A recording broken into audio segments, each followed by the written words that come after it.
Jeff, did you get your steps in yesterday? Oh, yeah. I step hard. How many steps did you get yesterday? Do you know? Do you track? So actually right now I'm at 13,000 steps. For today? Ooh. No, yesterday. Yesterday? Yeah. Good. Today is like, I think 6.5. Is that right? Yeah. You're well on your way. Yeah, I've been strutting, dude. So I recently got this new device, and if people listen to the show, they know I'm not a huge device fan for myself. I think there's a lot of value in them, but I've decided there's some things I'm going to track, and you can put in your goals and whatever. I'm using this new Garmin Tactics Delta Tactics, however the model goes. And it's got a lot of cool functions on it. A lot of shit I'll never use. It looks snazzy. It is pretty snazzy. It looks good. It's functioned pretty well. I've been doing some exercise testing, trying to figure out my numbers while the thing kind of learns me so that I can do some stuff. But steps is something that I haven't been counting. However, I get a lot of steps. You get plenty. I get plenty of steps, but I never really track, so I don't really know. But I'm probably averaging somewhere in the neighborhood of about 12 to 13,000 steps a day. There we go. Yeah. I would guess more.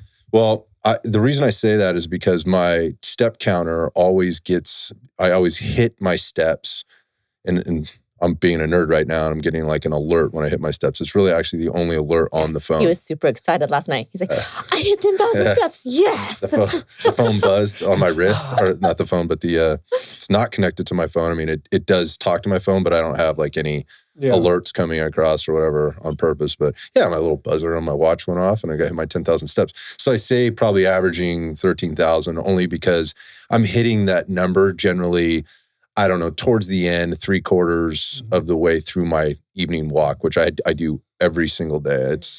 It's a few miles every night without fail. Doesn't matter where I am or what I'm doing. We're always getting our steps in. So anyway, the step thing. And Cece yesterday, so when I hit the thing, I looked at Cece and I go, check it out. I hit my 10,000 steps today. It was kind of in joking, but kind of proud. Yeah. And she goes, and I go, what did you get? And she pulls it up. It's like fucking 16K in steps. I was like, what the fuck? What have you been doing all day? How'd you get to work, for God's sakes? Like, so anyway, the step thing, and I was just talking about, like, I'm starting to track my activity right now. I think that's the lead in for this podcast, just in people start to up their activity as they get into the summer months because they're outside a little bit more. It's lighter sooner. I've been waiting for this time of year because, at I think 5:45, it was dark, and now at 5:50, it's light. So you can start walking. Well, at least around here anyway. Yeah, exactly. You'll run into some interesting characters before the sun comes up, way after the sun comes up too. It's very, very exciting down here. It's all day thing, 24/7. But no, that's the thing, and taking the dog out for a walk at that hour, I feel more comfortable just in the daylight. Not that bad things don't happen in the daylight, but at the same time, having her get out. It's longer days. So yes, longer days, people are a little bit more active. They're getting out and doing things they wouldn't typically do or encouraged to do that because there's more sunlight. They're going on trips. They're seeing their friends who are, on trips with them or whatever. So they just, they're out doing stuff.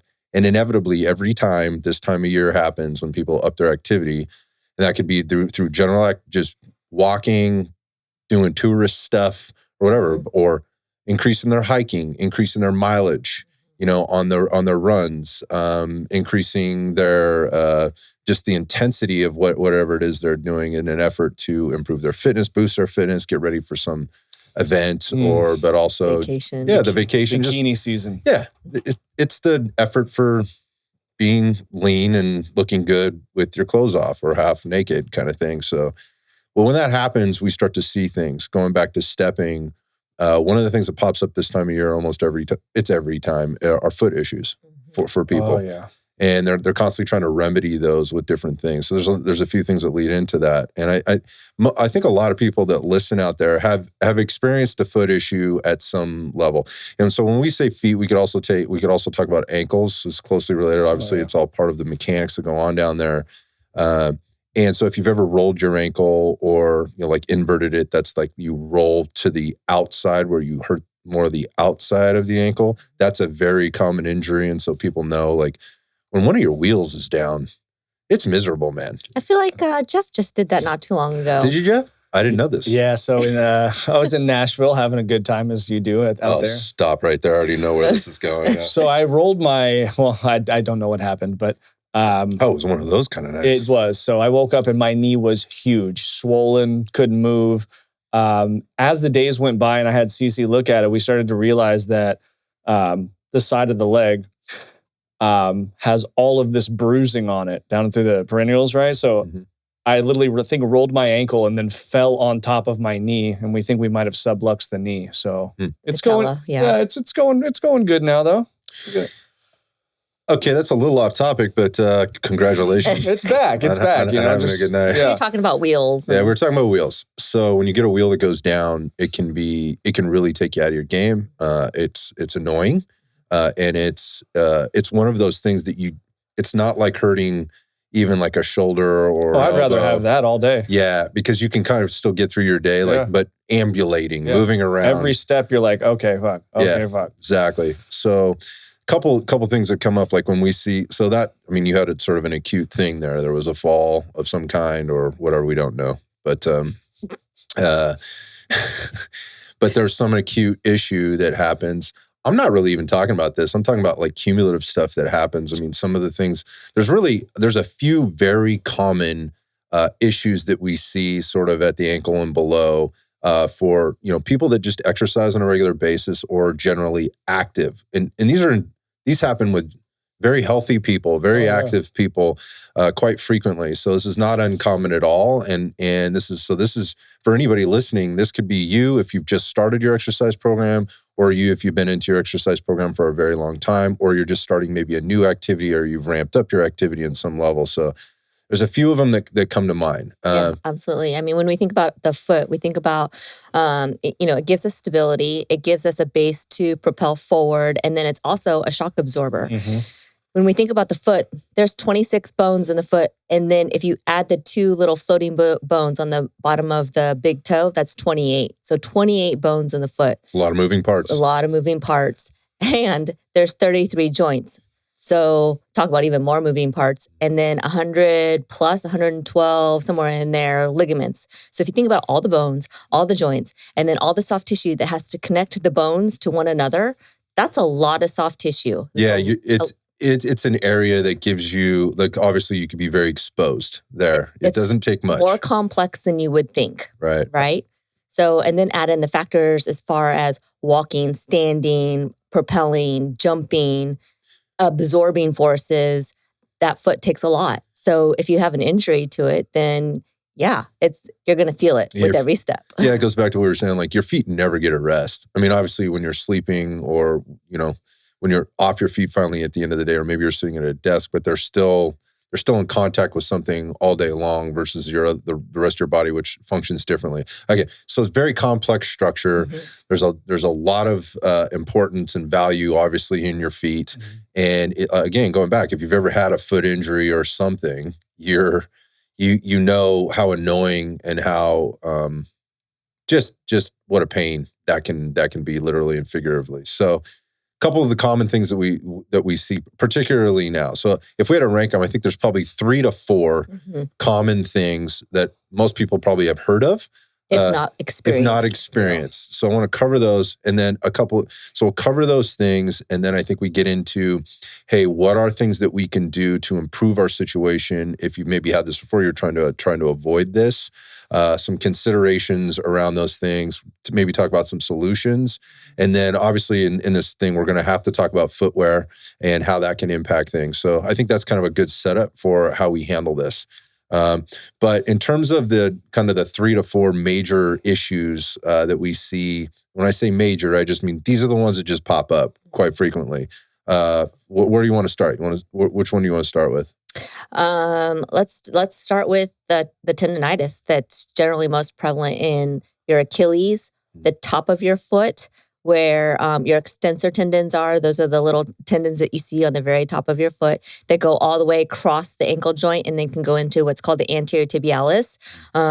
And then the tendon that runs behind the inside of your ankle bone. So that's your posterior tibialis. So I would say your posterior tibialis, your Achilles, and then your extensor tendons have attributed with tendinitis. Yeah, that Achilles tendonitis has crept up on me in my past. And I know exactly why. I was wearing a very non-supportive shoe on, basically, this is when I was playing football, and we were our practice field was being watered regularly. And this was like in the summer. So we were just coming off like some summer workouts or whatever.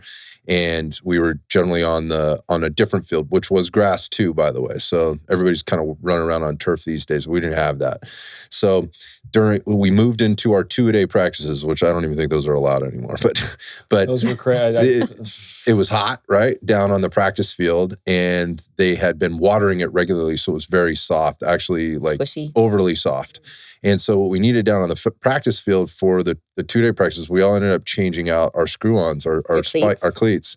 And we went to the long guys. These guys were like 3/4 inch to an inch long. Like, so you get traction. Yeah, super long. Yeah. And we were practicing in those, and that already presented some issues. And because none of us had been wearing those at that point, right? That creates issues. And then we moved up towards the end of the second week, we moved up to the playing field, which was a different field, which had a much different contact surface. And we were still wearing these long cleats, but we didn't really need them. So we were even standing taller on this stuff. And again, you're not getting full contact with the ground now because you've got, whatever it is, 8 or 10 of these things on the bottom of your shoes. Just creates a different environment altogether. That Achilles tendonitis crept up on me in both ankles, and it took weeks to get through. And it was very painful. It was very annoying. And it wasn't something that, like, given where we were and ramping up for the season, it wasn't something I could just walk away from and just go, well, I'm going to rest for 2 weeks. No, you lose your playing spot, right? Yeah. You lose you're letting the team down. You're letting yourself down. You get out of shape. Part of these practices is conditioning into the season, right? So that wasn't an option for me. So I went through a lot of treatment. Some was good, some was bad in terms of getting through that. But that was kind of my first experience with it. And so, and over time, I felt a little bit of it coming on in some of the other, shifts and changes in my life that I've done with activity or certain points of the year.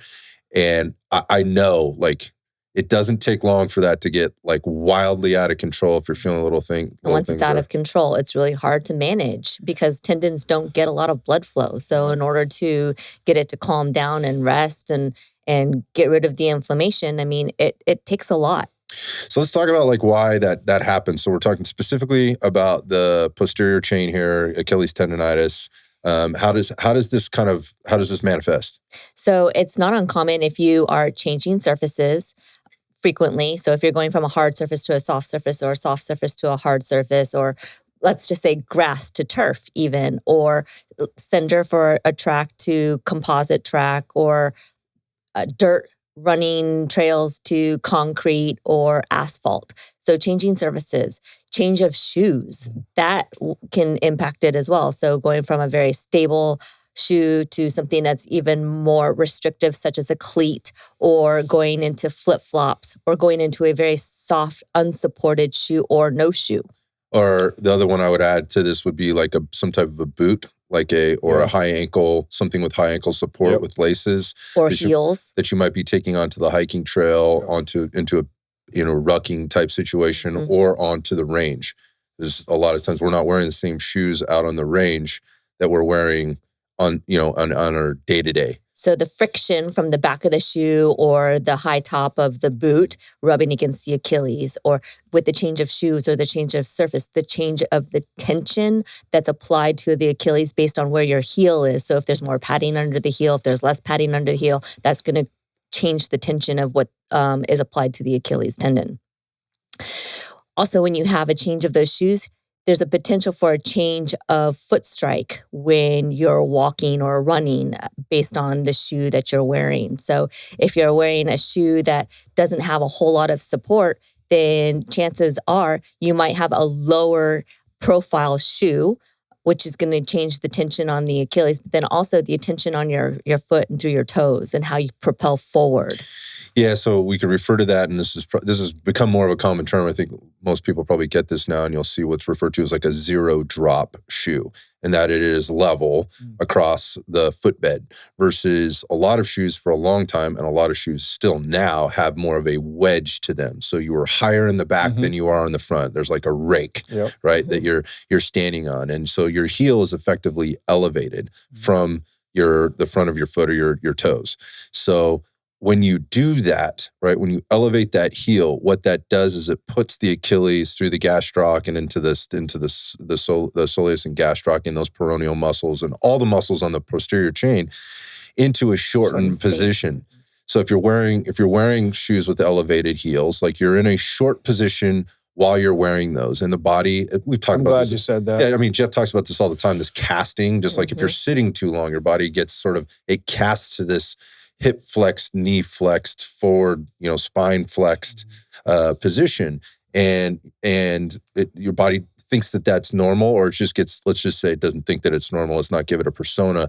Let's just say that it finds a normalcy there. Yep. And then, so when you ask it to do something different, like in the sitting position, stand up, those areas that were flexed feel tight because the tissue changes. Same that's going on with this elevated shoe, with the elevated heel, which then goes up to the posterior chain there.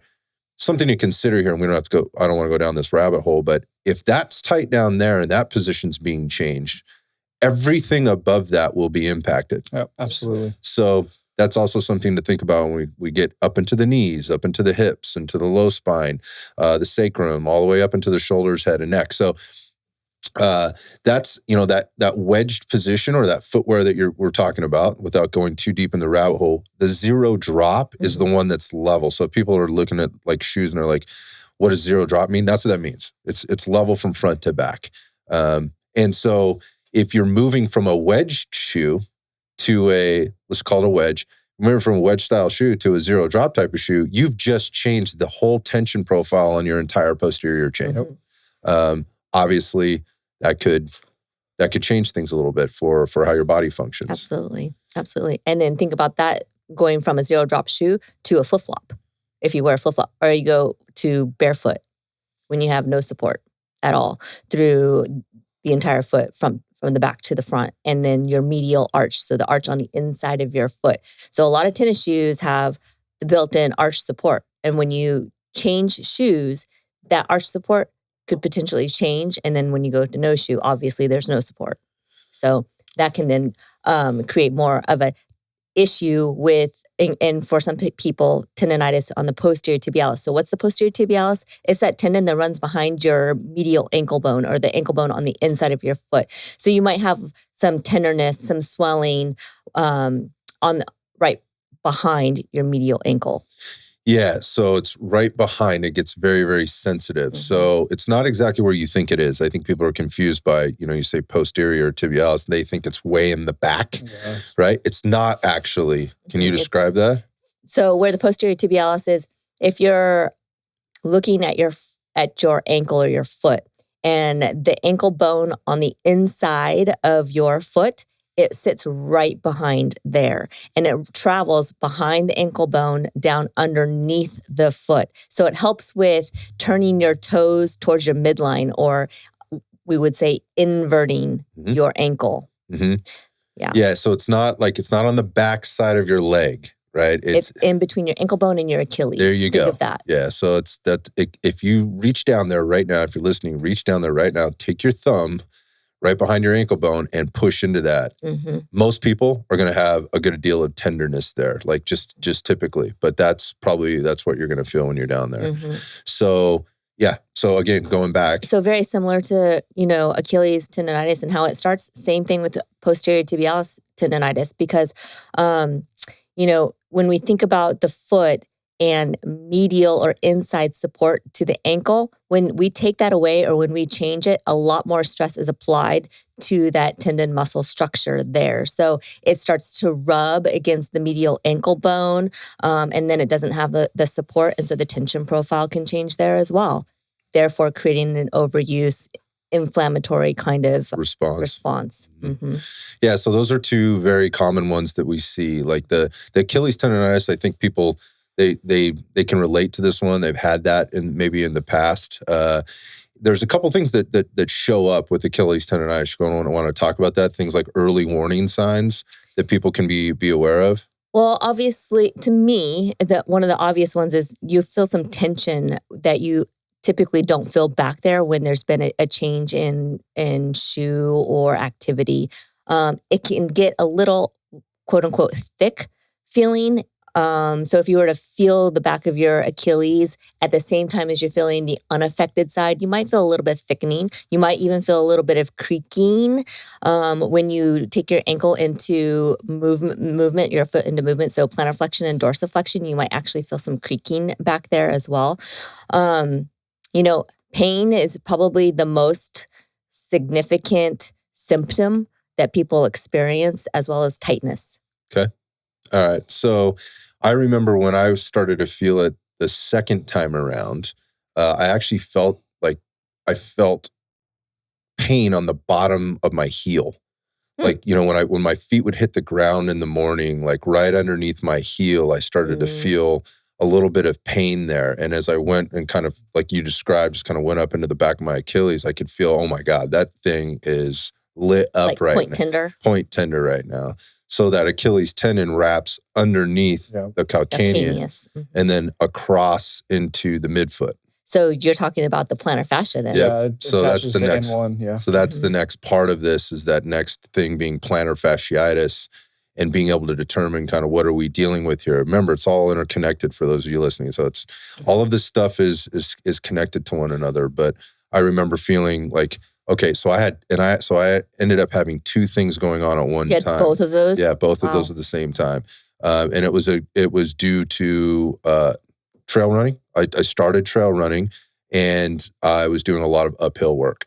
So on your toes, right out of the hole and in deep dorsiflexion. That meaning the ankle joint, like my toes would have been being pulled back. I mean, just imagine walking uphill, right? Imagine walking uphill. And I think that's actually a good key that you brought up, because most of the time that plantar fascia is weak is because you don't have the ability to pull into dorsiflexion, right? It's weak. It's all tight.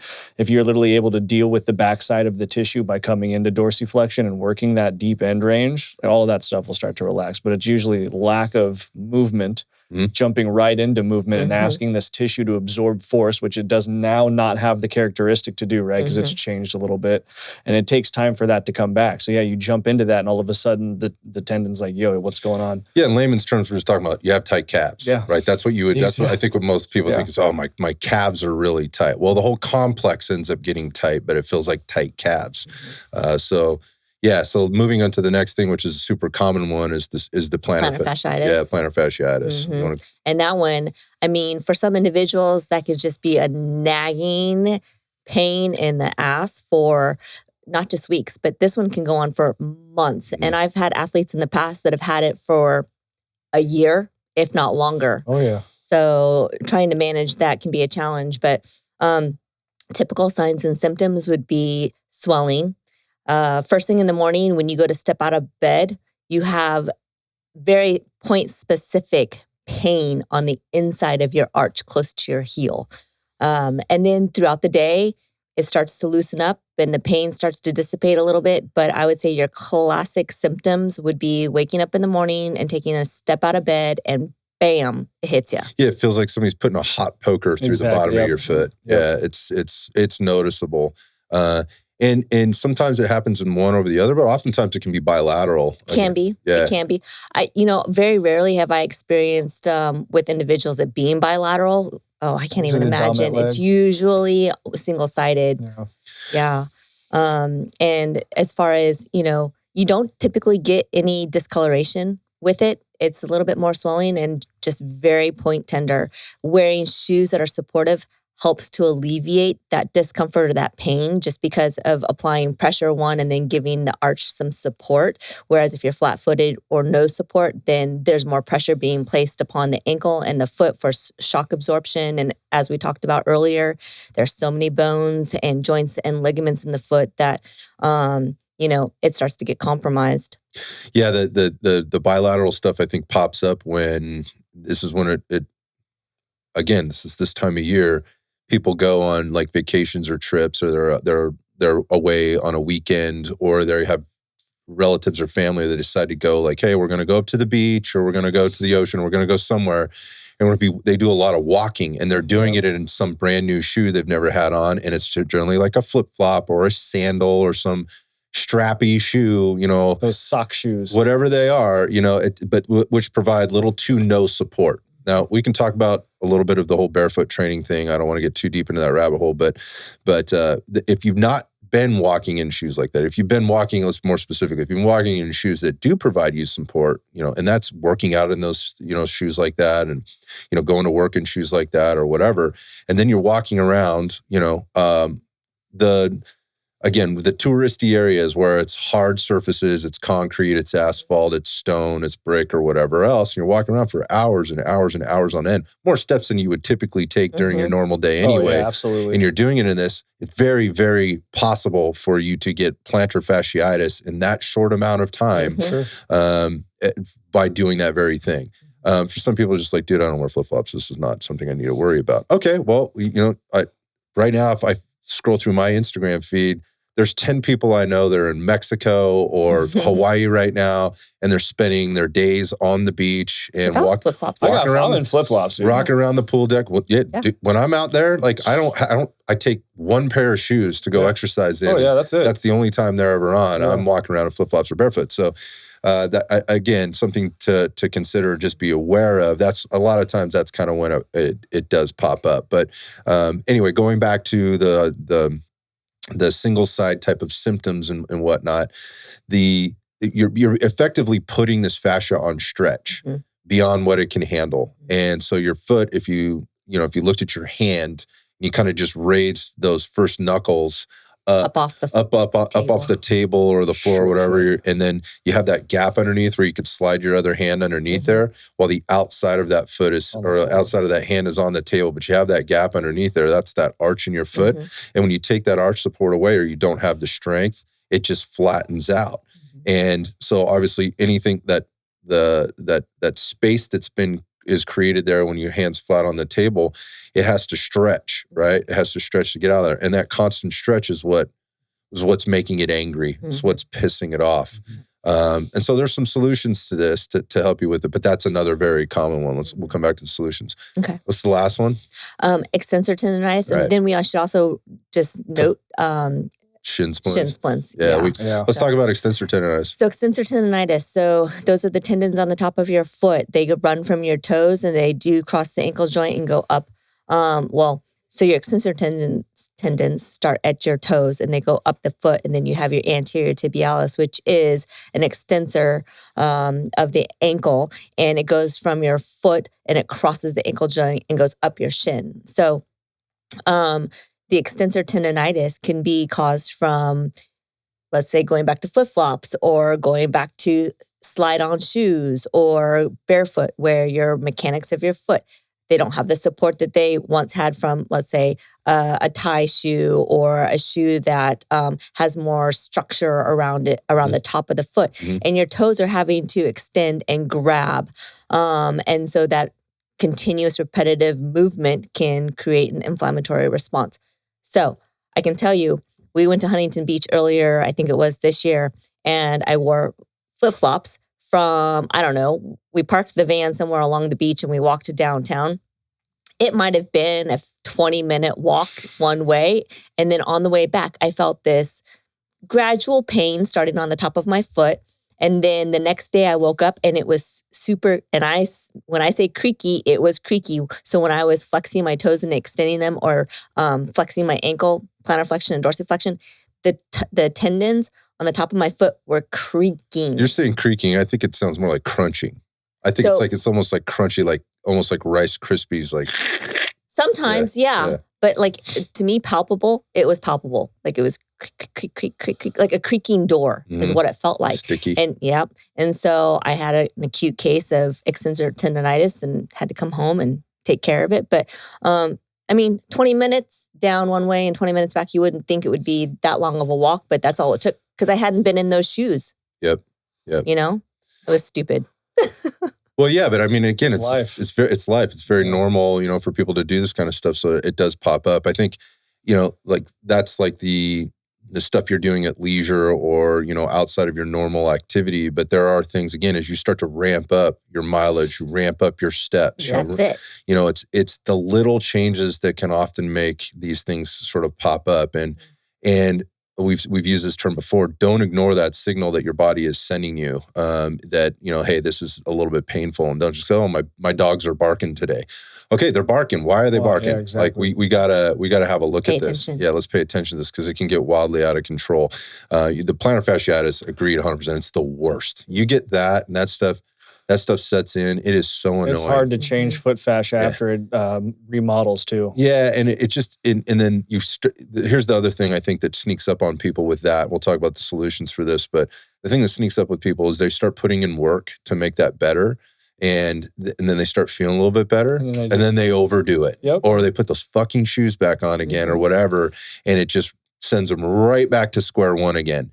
And that's another thing about the like a tendinitis is you'll start feeling better, and you're like, oh, good, I'm good to go now, and you'll try your return to play is too fast, or the return to play intensity and duration and volume is too fast. I feel like that is the hardest thing for rehab, right? Knowing when it's too much, and hitting that threshold, and how to test it out, and also knowing that when you are testing it out, you might have some setbacks, sure. And so you have to be able to have the right mindset to manage through those. Okay, so let's talk about the shin splints, this whole idea of shin splints. You want to cover that one? So, shin splints. It's an interesting one. It is an interesting one. Typically with shin splints, you have pain along your shin. So it could be either medial or lateral. Sometimes it's referred to as MTSS, medial tibial stress syndrome. I grew up back in the day. Shin splints were considered a garbage can collect-all term for lower leg pain because there really wasn't much a differential diagnosis for that. It was just lower leg shin pain. So typically what happens with shin splints is that because there's been a change in surface, all the things that we discussed before, there's a change in the way that your foot is absorbing forces, ground reaction forces, and it's being applied up the shin. So there's compensation that's being done because of weakness or lack of support that people start to get pain in their shins. Typically, it's coming from the foot or the arch because of the things that we've mentioned before. Change of activity too much too soon, or weakness, or an injury, or, the factors are pretty much endless. I see a lot of it when the foot doesn't function and everyone goes to run and they're just slamming on the ground. That's a good one. Their foot's not moving at all. It's flat and they're just literally, all of that shock absorption is going right into the shin. Yeah. Mm-hmm. Mm-hmm. Yeah, the going back to the shin splints, again, that's one that I think everybody may have heard when they were younger. They have that anterior shin pain, and it's like, oh, I have shin splints. What is that? It's huge in football, and no one could tell you what it was. It was like, I thought it was cracks in the bone when I was younger. I was like, I've heard everything. I've heard the muscles tearing away from the bone. Yeah, that too. But the cracks in the bone, it's not uncommon to end up having a stress fracture from shin splints, just because of the overuse factor. So, and it's really hard in some cases to differentiate the difference between shin splints and having a stress fracture in your tibia. So, those are tough to pick or up. even your fibula, because your fibula is a non-weight bearing bone. That's the skinny bone on the outside of your leg. So you can get stress fractures there, and you just think it's a nagging muscle kind of issue or condition, or potentially, a muscle strain. But it could actually be a stress fracture in your fibula. And again, because it's a non-weight bearing, quote unquote, non-weight bearing bone, it's a nagging sensation. So unless you go and you have x-rays at the right time, will you see it? Yeah. So when you say that at the right time, those fractures only show up at when they're starting to heal. When they're starting to heal. So when you're initially feeling that pain, you're not going to see it. And it makes it a little bit tougher diagnosis. But either way, when you're looking at it, what it really comes down to is there's a weakness and an overuse combination that happens there. And so moving into like some solutions, like number one, how do we avoid these things? So what are the things that you can be doing to be proactive, whether you've had them or not, and you're just, hey, I just want to make sure my shit's good. But also, what are some things that you can do if you wind up with some of these things, or if you're suffering from them now? Like, what are some remedies? What are some solutions, I guess, to doing those things? So let's start with the Let's start with the solutions piece first, and then move into like the preventative stuff. So like you're having this acute pain. Let's start with the Achilles tendonitis stuff.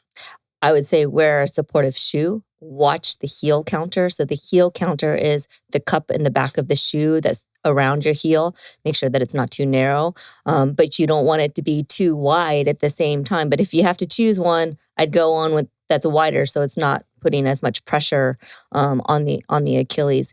The other thing that you can do too is you can wear a shoe that has a little bit more of a heel lift. However, if you do that, you need to make sure that when you go to take those shoes off, it's a slow, quote unquote, slow process. And when you take the shoes off, don't go be physically active. Take some time, stretch your calves with a straight knee and a bent knee, because one of those calf muscles does cross the knee joint. So you want to make sure that you're hitting that muscle as well as then the muscle that sits underneath, which is your soleus. So that's where you would stretch your calf with a knee bent. Yeah, lots of things there. First off, you talked about the heel lift, and people are going, whoa. You just said that was bad. But what I also said earlier in my own experience is I couldn't stop my activity. Like I needed to continue my activity. And I wasn't at a point where I had to stop my activity. That's a give and take depending on where you are. If you're an athlete, you've got something you need to compete at, a standard that you need to meet, a testing process, whatever. You might not have that luxury to take some time off and really kind of do all the things all the time for it. But one of the things that I got right away, when I went into the training room, is I did get some soft tissue work in and around that area. I got some anti-inflammatory type stuff with some ultrasound and also ice baths and whirlpools and things like that. But not all of us have access to this, right? So the other thing I did get was a heel cup and a tape job, for that ankle to give it some support during that time, but also to elevate my heel. So I didn't change my shoes, but what they did was they gave me a little lift in my shoes so that it took the tension off of that area.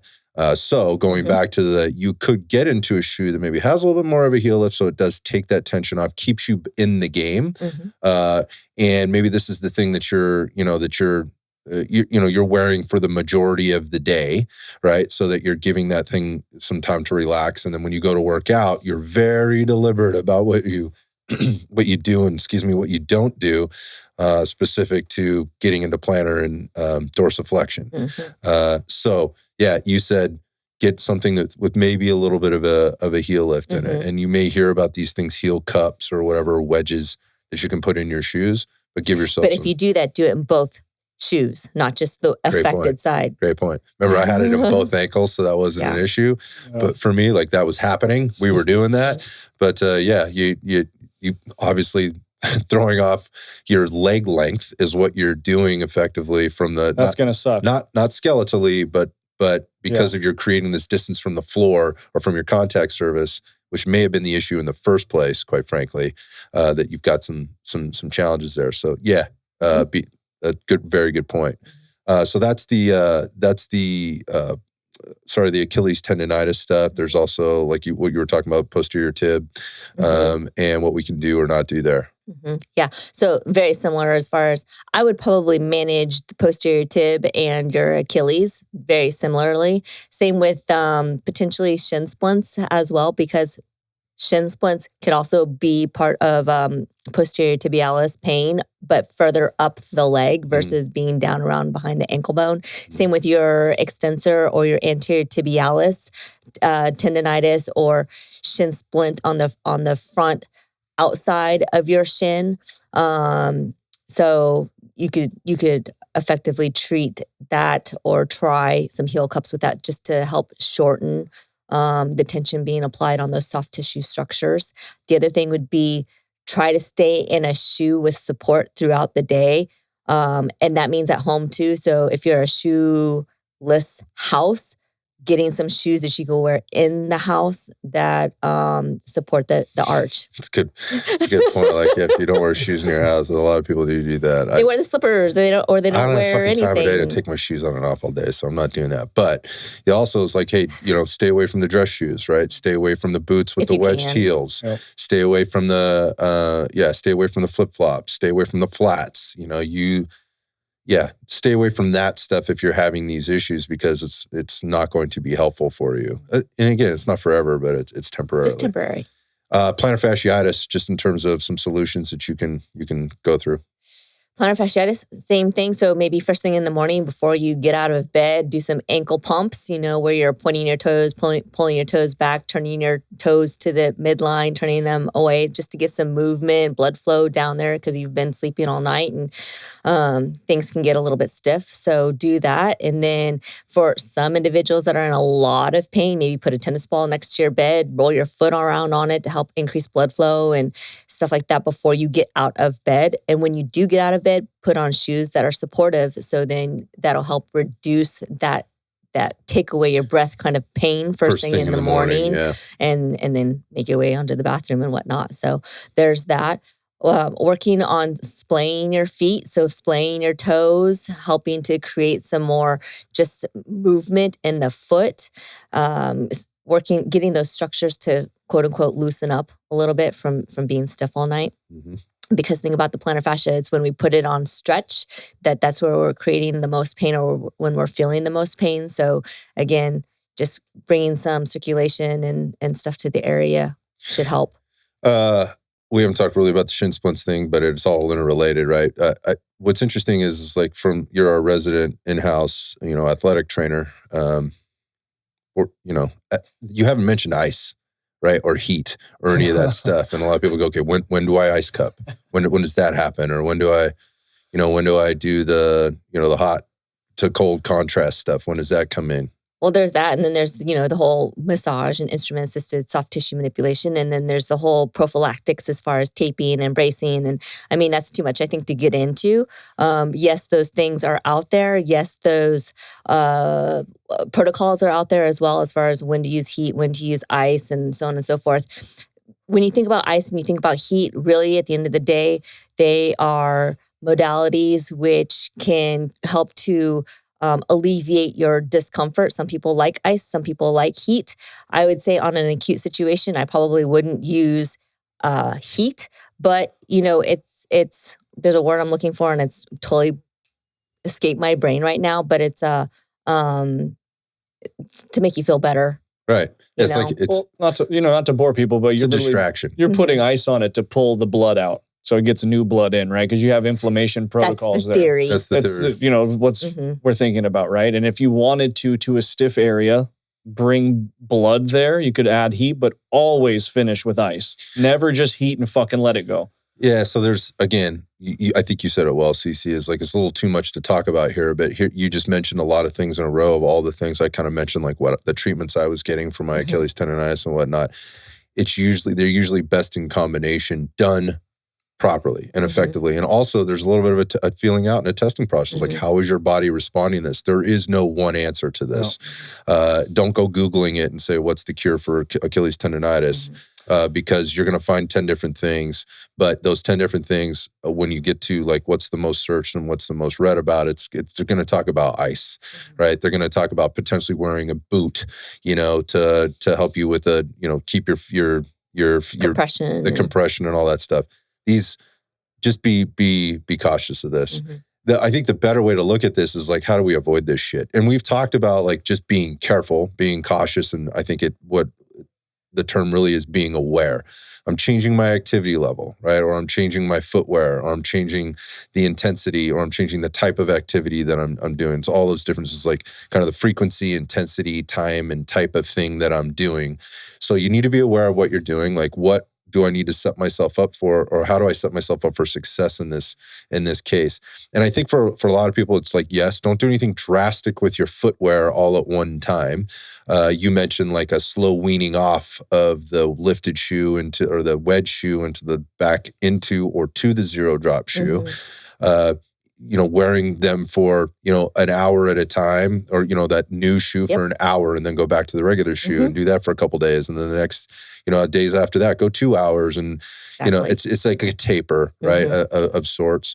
That's one way to do it, but just be aware. So that's the first thing. But there's also some things you can do from like a maintenance perspective, or if you're prone to these things, when we look at all of this stuff, there are some basic things that you can do. You don't have to have a bunch of equipment. You don't have to have like a therapist there to be working on you, like a physical therapist or an ATC or some type of a practitioner working on you hands-on or anything. There's things that you can do. And people have their heads wrapped around this a little bit when the whole barefoot training thing really became popular, and it's been years now, so it's not really even a thing anymore. You see a lot of people hitting the platform with no shoes on. They're just in their socks, or they're in their Vivo barefoot shoes, which I think are great shoes, but not for everybody. Exactly. Right? They're looking in their barefoot shoes, which is basically like a moccasin, and I think those are fantastic shoes, but not for everybody. Right? And then the other extreme of that is like you got people coming to the gym and things like Yeezys, and they're not great shoes and not for anybody. If I see another Balenciaga sock shoe, I'm if you ask me, kill myself. But that, I mean, again, just the variance in what people are putting on their feet, and again, everybody's feet are different, right? Feet are a thing, but here's things that you can do for your feet to maybe avoid some of these things. And one of those things is, I think the first thing is be aware of what you're doing, and the second thing is like, there are differences between like things that you can do from like a soft tissue strengthening, mobility, flexibility perspective. And then there are skeletal issues. And you are not going to out-exercise, out-stretch, do anything through exercise that's going to change a skeletal structure or an orthopedic structure, right? So Absolutely. You can impact them, but there are some people that are just going to need help, right? It's just the way they're shaped. It's just the way their anatomy looks. Once you lose an arch, it's extremely hard to get it back. You can short foot all day. Once that arch changes, you need support. Yeah, so let's talk about a couple of things that you can do to just start to create some strength in your feet, some mobility, flexibility in your feet so that they're a little bit more functional. One of the easiest things that you can do, and this is just really simple, to begin building two things: awareness, but also strength within your feet, are just like splaying your toes, like in a barefoot position, spreading them out. Yeah. Just take your socks off, take your shoes off, and spread those things out, and try to hold that spread for as long as you can. Do that for like 10 reps for as long as you can hold them, and tell me that isn't fucking hard. If you've never done this before. When I say hard, it's relative, but it's a challenge to hold them out there. For those of you that have here's a similar maybe comparison. It would be like kegling. If you've ever practiced kegling and you've tried to hold that hold, men and women doing that, right? Like, I gotta fucking think about this. Like, oh, sure. Like, I gotta well, that's harder than maybe I thought. For some people that are practiced, they get it. Like, but there is some concentration that has to be put into this. So, but that is a really good way. You don't have to put the little fucking toe spreaders on. That's passive. Yeah, and that's after you're doing this for a long, long time. So I think there's a time and place for those toe spreaders or the little yoga toes and whatnot. But again, if you do that, then think of it as being more passive, not necessarily active, right? So I like the toe splaying thing that you were talking about. The other thing to add on top of the toe splaying is if you were to splay your toes on a hard surface, carpet or a wooden floor or whatever, and dig your toes in and then try to bring the toes to your arch. Oh, that feels so it's like a grip. So if you put your hand on the table right now and you just try to push the fingertips in, every fingertip in and pull them in without, sort of in an isometric fashion there. Without the ankle moving. Totally stable through the rest. It is a challenge, right? And you'll feel your foot turn on. So that's... Most of you will probably cramp. Yeah, there's that too. Yeah. What should you expect? Yeah, like first off, like I said with the toe splaying, I think you'll be surprised at how challenging that can actually be. It's a little weird. The foot mobility is hard. When you get into it, you're like, wow, I really can't move my big toe or lift this big toe without these two moving, right? You start realizing like I'm not coordinated with my foot. Right. You just expect that your foot's going to do what it's going to do. Yeah. But going back to the creating that strength, same thing. Do 10 reps. Hold that contraction for as long as you can. Try to increase the length of those contractions before you start doing things like scrunching towels and all of that stuff. You don't need to do any of that. Start small. Yeah, can that be valuable? Sure, it can be valuable, but start slow. That just helps build strength, mobility, and awareness through that entire structure, right? And so all those little joints. How many joints were there? 33. 33 joints. All of those have to be to work in unison and talk to one another, and then that goes up the chain. And I alluded to this before. If your foot's not functioning correctly, and then that moves into your ankle. And then that moves up into your knee, and then that moves into your hip. respect how important foot mechanics are and how important your feet are. So that's one thing, is we talked about the foot splaying, and then we also talked about the gripping of the toes. That handles sort of like the flexion extension. Let's talk as we move up a little bit into the arch. So you want to talk about arches real quick? What would you like for me to talk about? Well, we got a midfoot arch. We got a couple of arches, right? So you have your longitudinal arch, which is the arch I think that you're referring to, where that parallels the plantar fascia. That's what people mainly think of when inside of their arch. When they think of their arch, yeah. We also have the metatarsal arch. So that's the arch that goes across the forefoot. So think about the balls of your foot. And believe it or not, that arch too, depending on change of surface, activity, those types of things, shoes, that arch can get stressed as well as when we start to increase activity or we start to increase the intensity of it, or we change our shoes. And sometimes people talk about a fallen arch. It could be your longitudinal arch, the one that runs parallel to your plantar fascia, but it could also be the one that goes across your foot bones or the ball of your foot. Horizontal. Yeah, if anybody's ever pushed but we talked about that hot poker feeling on the underneath that second toe. Yeah, that second toe. That's what it's likely what you're feeling there is a response to, that fascia being irritated and stretched. It's not pressure, right, that's creating that. Maybe effectively it is, but it's not like a bruise. What you're feeling is the tissue underneath that's being stressed, that's inflamed, is pissed off. So that maybe because everyone always does bring that up when they come to me. It's like, it feels like a bruise right here. Yep. Yep. That's under the ball of their foot. That's that metatarsal. Yeah, metatarsal arch. Metatarsal arch.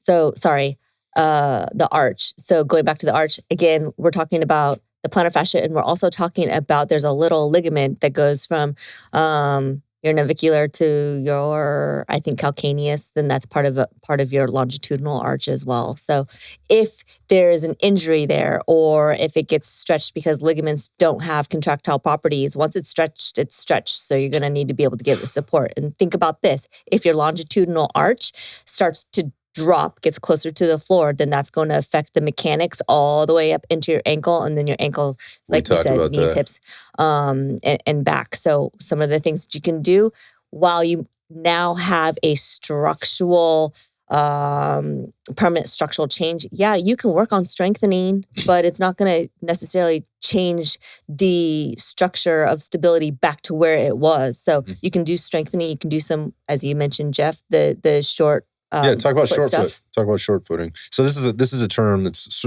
maybe a little bit obscure to people. You want to talk about that? So yeah, short foot is just basically what we're talking about is if, let's say your foot is flat, completely flat, my hand is all touching the floor, I don't have an arch anymore, right? So we're basically trying to bring the arch back and the natural contractile property of the foot.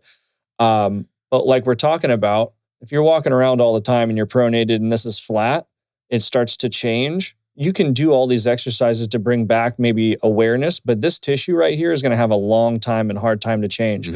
So a lot of the time people are getting put in orthotics specifically for those people because one foot is not going to be the same as the other foot. You go get a Dr. Scholl's, yes, it could help, but it's not the best thing for you, right? If you really needed something that was individualized, you go to a doctor, they cast your feet, you come back with two, soles, right? So the short foot is just basically being able to bring the toes back to the ankle and create that arch. It's a very hard exercise. It's different than the gripping, right? Where we're pushing the toes in. We're almost trying to slide those or pull those toes across the floor. Without the toes going into contraction as well. So it's completely flat and it's all from the midfoot. Right. So, this again takes some focus. And so when you sit there stood there on the floor, and again, you would want to do this with pressure, so there's feedback coming back from the floor under the weight of your body.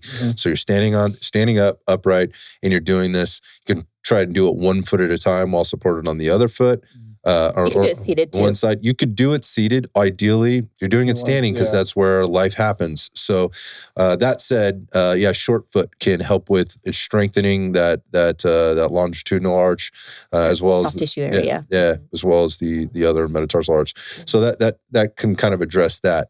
Those are basic things that you can be doing. Again, you'll see all kinds of stuff, little gadgets and things probably, people put together out there or whatever, but those are things you can do without any of that. Your brain has all of that, activity. You don't need a passive result to do anything.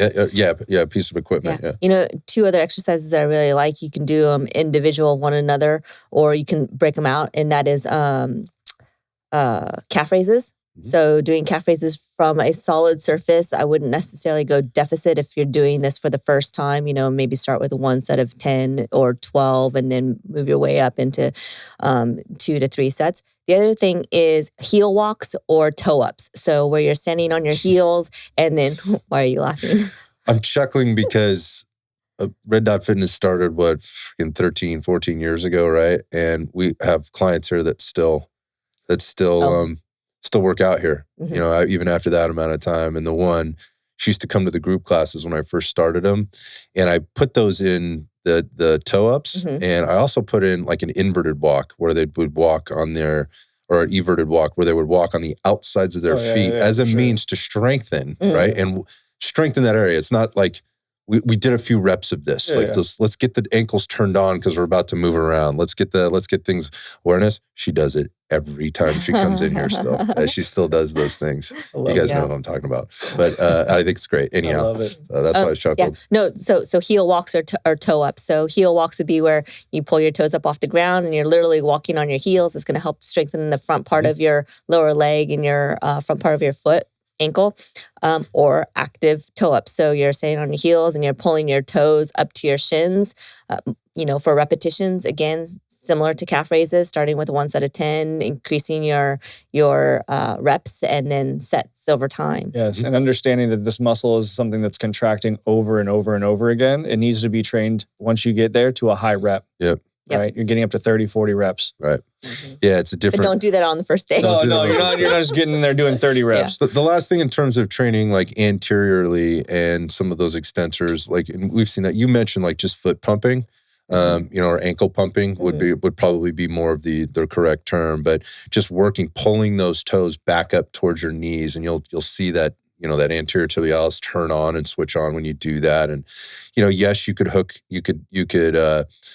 like a small band, like a TheraBand or something to the end of your foot, or a table or something where it's anchored, and you could do it that way. But just using, you know, your own body weight just first. Using your own body weight first. Yeah. It's the same concept as the heel walking, right? And maintaining that dorsiflexion. You can also lean back position on a wall. So you take like maybe 2 feet out from the wall, lean back. Further out, it's going to be easier. So you're balanced. You just start lifting your toes back towards yourself, getting dorsiflexion, and then you can slowly start getting into straight neutral position. Yeah. So solutions, you know, for that stuff that we talked about, and if you're sort of suffering those are things you can add in. If you're trying to avoid that stuff, I would, you know, just put it in there. Or if you're about to change your activity, you know, and you know it's coming, like your mileage is going to be upping, or you're going to be outside trail walking or hiking or whatever. Hey, stuff you can add in now also can be used as a cool down, you know, at the end, you know, just to you know, bring blood flow and return that tissue back to kind of where it should be, or where it needs to be for the rest of your day. Think of it as accessory work. Yeah, accessory work is a really good way to look at it. You also have a lot of BDNF after your exercise, so you're more neuroplacid, meaning that you're going to like retain this movement better. So it's actually really nice to do that at the end. Kind of nothing What is crazy. BDF, Jeff? BDNF, brain-derived nootropic factor. Yeah. Okay. Yeah. Sorry, it's something that's released in the brain when novel stimulus happens, and it helps create more connections in the brain. Yeah, so you're already you're switched on, right? From a motor perspective, but also from a chemical perspective. And this stuff you can basically start to lay down these patterns on the motherboard, for lack of a better term, so you can be better going forward. Now, I don't want to go too far in this rabbit hole. Just real quick with all of that, we've already mentioned footwear and the importance of that. A couple things, you know, as people are thinking, oh man, maybe I should be examining my footwear. What are the things I should be looking out for? Well, we talked about that elevated heel, and maybe, you know, that wedge thing, and that could be really good for some people and not good for others. You talked about the width of the heel, and so in talking about width of shoes, is a thing. Like, it never ceases to amaze me what I see people stuff their feet into, for whatever the reasons are, because they think that's what they should be wearing, because they think it looks cool, or it's what everybody else has, or it's what the Instagram influencer told them they needed to be wearing, or they're trying to be an Instagram influencer and they think they should be wearing, or whatever the case is. The point of that is like, getting the proper footwear is extraordinarily important, and this can be a process. if you've found yourself in a poor situation, or if you've, all of a sudden you had to make a change because the shoes that you were wearing before are no longer made, or whatever the case is. And you mentioned like the orthotic thing. Well, if I get an orthotic, that could completely change the type of shoe that I can wear or should be wearing. So let's just cover a high level sort of footwear in terms of recommendations.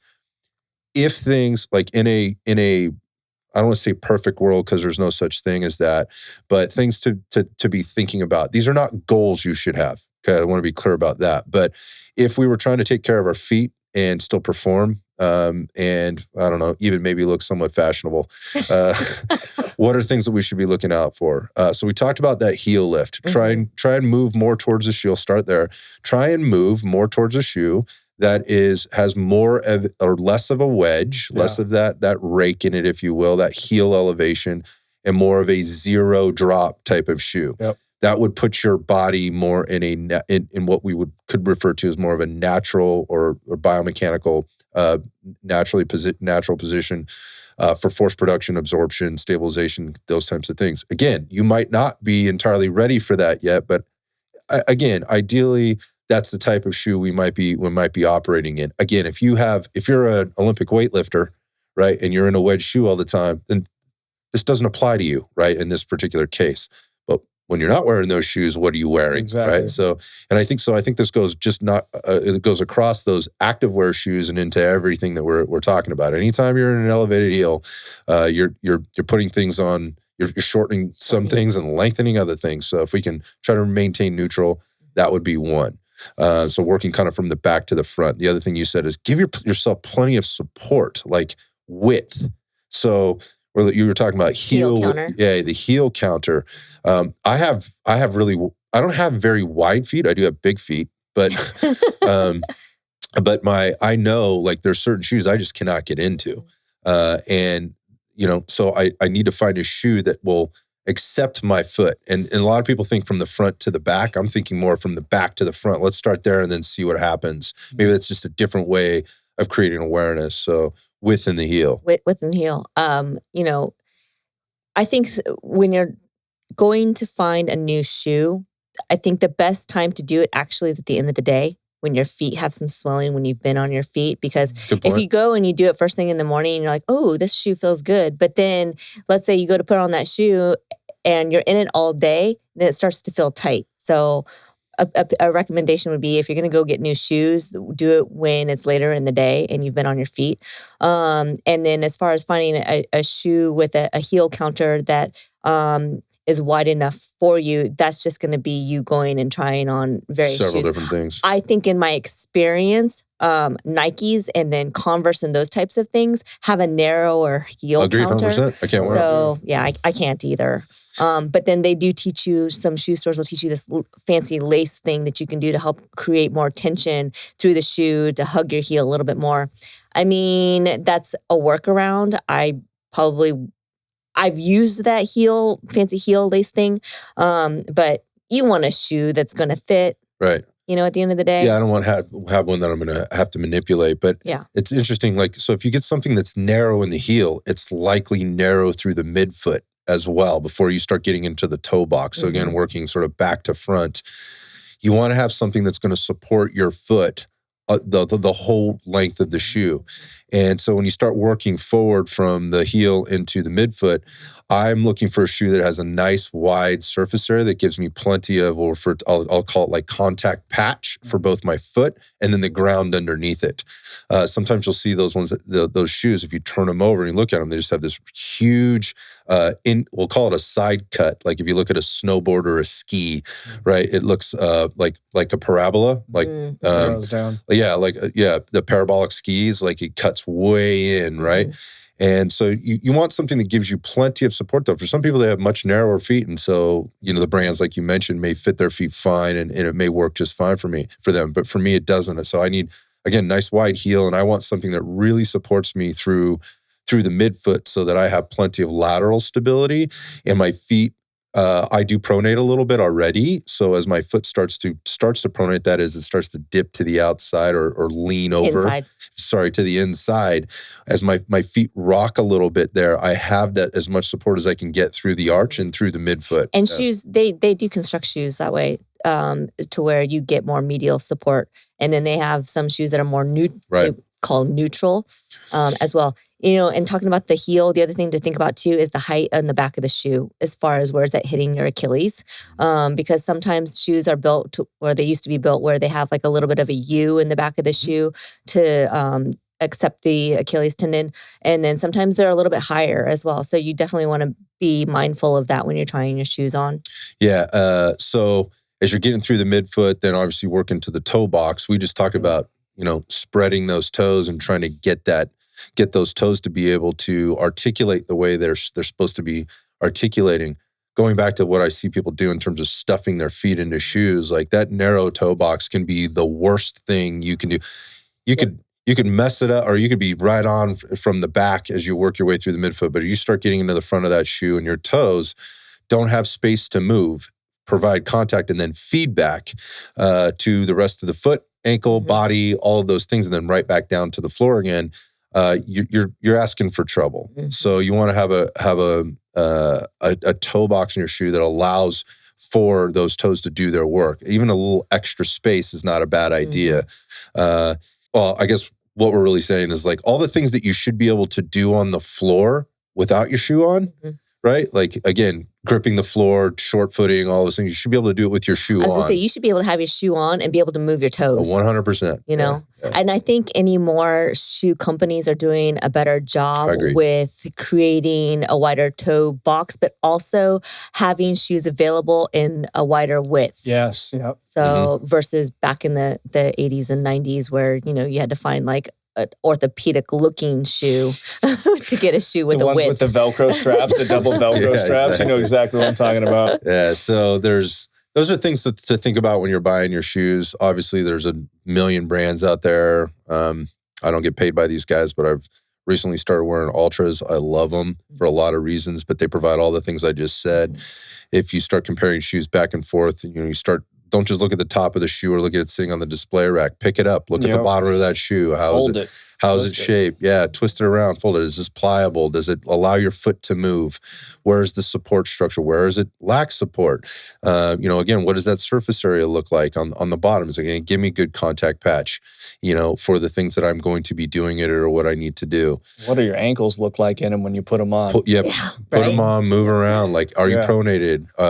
There's going to be some natural pronation, right, when we ambulate, but how much support do you have when you are propelling yourself forward? And is it causing your ankle to go into eversion? Right. So there's things to look at. Again, if you're not an expert with it, that's fine. But again, I think, you go with your gut, which is kind of how they feel on your feet. Go with that versus, the aesthetics piece second. But going back to yourself for the aesthetics piece. Yeah, that's on you. But going back to brands and things like that, like I have several pairs of shoes in the rotation all the time. They're all the same brand and the same shoe. They're just different colors or whatever.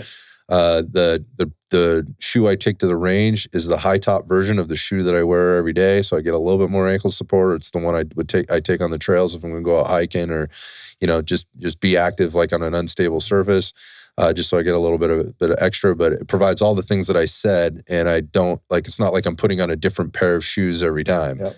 It's the same. And I find that I can stretch the shoes much longer because they're all getting mileage, across them, not all at the same time. So it's not like I go through one set of shoes and then when that shit is worn out and it's just like the arch is collapsing and I've worn out the integrity of the material and whatever, then I go put on the brand new pair, which is totally different. Like the integrity of that shoe is totally different. When shoes break down, they're going to break down. And depending on the level of activity, what you're doing, your weight, that's how much you weigh, like all of those things are differently. So, you might hear like, well, my friend says, Susie says that, these shoes fit her really great. Let's call it Ultras.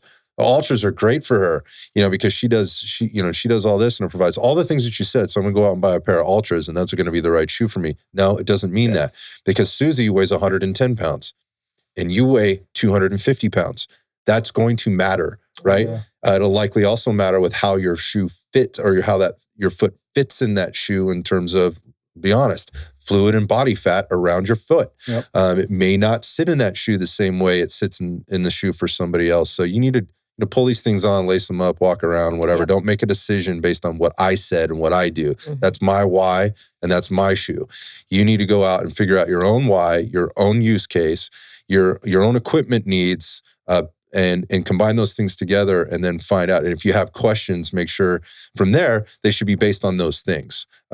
Your use case is different than mine. Absolutely. So I just wanted to bring that to the talk. And you mentioned the shoe breaking down. I don't think we talked about that. It breaks down a lot quicker than you think. I think they say change it every 4 to 6 months. I would say at least. Yeah. I think I think they even say 3 or 4, which I think is a little crazy. Obviously, but if you're wearing it every day, Oh yeah. Mm-hmm. and also all of these shoes that have this big fluff, you put them on and it's just all cushion. Oh, like Hoka? Yeah. If you weigh a lot, or you're constantly in them, you're going to change and fuck that foam up. It's foam. Yeah. So to be fair, like with the brand, you just mentioned Hoka. Not all Hokas are like that, but most of them are, right? Yeah. So like Nike has their versions of that versus I their think Adidas, Skechers do as they all well. have Everybody's got, like, even Ultra has their version of the thicker soled, shoe or whatever. Everybody's got that. But yes, that takes away feedback, right? It also obviously changes the surface area of what you're doing, or the ground reaction forces. the contact ground reaction forces much differently. So I think going back to what would be ideal,